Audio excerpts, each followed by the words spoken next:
اور ایک اور 4 اشخاص کی کہانی سنو۔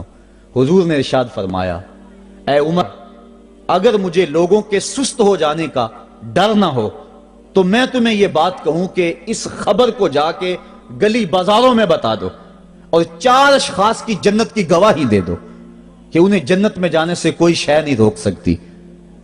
عرض کی حضور کون کون؟ فرمایا ایک وہ عورت جس نے اپنی ساری محبتیں اپنے خامد پہ نچھاور کر دیں اور وہ اس حال میں مری کہ اس کا خامد اس پہ راضی تھا، جنت میں جانے سے اس کو کوئی شے نہیں روک سکتی۔ اور دوسرا وہ شخص جس کے بچے زیادہ ہیں، ذرائع آمدنی تھوڑے ہیں، لیکن اس نے اپنے بچوں کے پیٹ میں حرام کا لقمہ نہیں جانے دیا، محنت کرتا رہا، اوور ٹائم لگاتا رہا، مزدوری کرتا رہا اور اپنے بیٹوں کے لیے رزق حلال کی تلاش میں رہا۔ وہ بوڑھی کمر پہ بوریاں اٹھا اٹھا کے کام کرتا تھا اور اپنی کثیر اولاد کی پرورش کے لیے اس نے محنتیں بلی کی اور ان کو حرام کا لقمہ نہیں کھلایا۔ فرمایا قیامت کے دن اس کو بھی جنت میں جانے سے کوئی شے رکاوٹ نہیں پیدا کر سکتی۔ اور تیسرا حضور نے فرمایا وہ شخص کہ جو اپنے والدین کے ساتھ حسن سلوک کرے اور اس کے والدین اس پہ خوش ہوں، اس پہ راضی ہو جائیں۔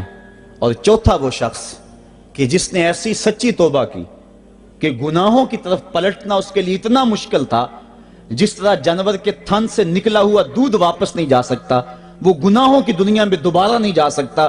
تو یہ فرمایا یہ 4 شخص ایسے ہیں عمر، اگر اس بات کا ڈر نہ ہو کہ لوگ سست پڑ جائیں گے تو ان 4 اشخاص کے بارے میں شہادت دے دو کہ یہ دنیا پہ چلتے پھرتے جنتی۔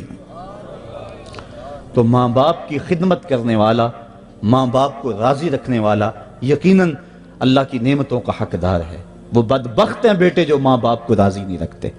اللہ کے حبیب صلی اللہ علیہ وسلم کی خدمت میں ایک شخص حاضر ہوا اور اس نے اذن جہاد طلب کیا، حضور میں جہاد پہ جانا چاہتا ہوں، مجھے اجازت مرحمت فرمائے۔ حضور نے فرمایا احیٌ والدا کا، کیا تیرے والدین زندہ ہیں؟ کالا نعم، عرض کی ہاں حضور میرے والدین زندہ ہیں۔ کالا ففیہما فجاہد، کہا جا ان کی خدمت کر، یہی تیرا جہاد ہے۔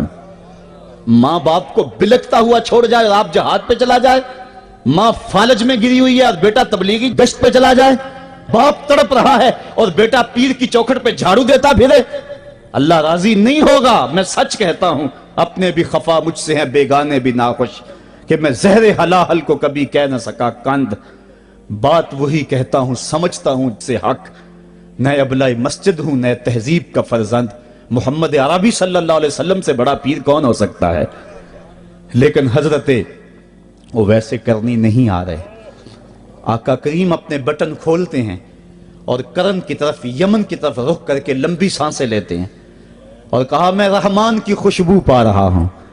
ایک دن صحابہ نے پوچھا بندہ نواز جس کے لیے تڑپتے ہو، جس کی ٹھنڈی ہوائیں آپ کو آ رہی ہیں، وہ آپ کا بڑا پیار کرنے والا ہے؟ کہا ہاں میرے سے بڑی محبت کرتا ہے۔ تو کہا پھر اتنی محبت کرتا ہے تو یمن تو دور نہیں ہے، بلال حبش سے آ گیا، سلمان فارس سے آ گیا، سہیب روم سے آ گیا، اور وہ یہاں یمن سے نہیں آ سکا؟ فرمایا اس کی بوڑھی اور نابینا ماں ہے جس کی خدمت اس کو نہیں آنے دیتی۔ اللہ اکبر۔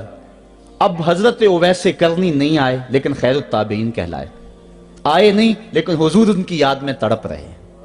اللہ، بلکہ حضور نے فرمایا کہ کوئی جائے اویس بن عامر کو ملے اور جب ملے تو اس کو کہنا میری امت کی بخشش کی دعا کرے۔ جو ماں باپ کی خدمت کرتا ہے اس سے ثابت ہوا اس کی دعائیں قبول ہوتی ہیں۔ میں نے ایک روایت میں پڑھا ہے کہ جو آدمی روزانہ اپنے والدین کے لیے دعا کرے، والدین زندہ ہوں تب بھی، والدین فوت ہو گئے ہوں تب بھی، یہ عادت بنا لے، روزانہ ماں باپ کے لیے دعا کرے، ساری زندگی اس کے رزق میں بے برکتی نہیں آئے گی، اللہ اس کو رزق کی فراوانی عطا کر دے گا۔ اور جو والدین کے لیے دعا نہیں کرتا اللہ تعالیٰ کی رحمتوں سے محروم ہو جاتا ہے۔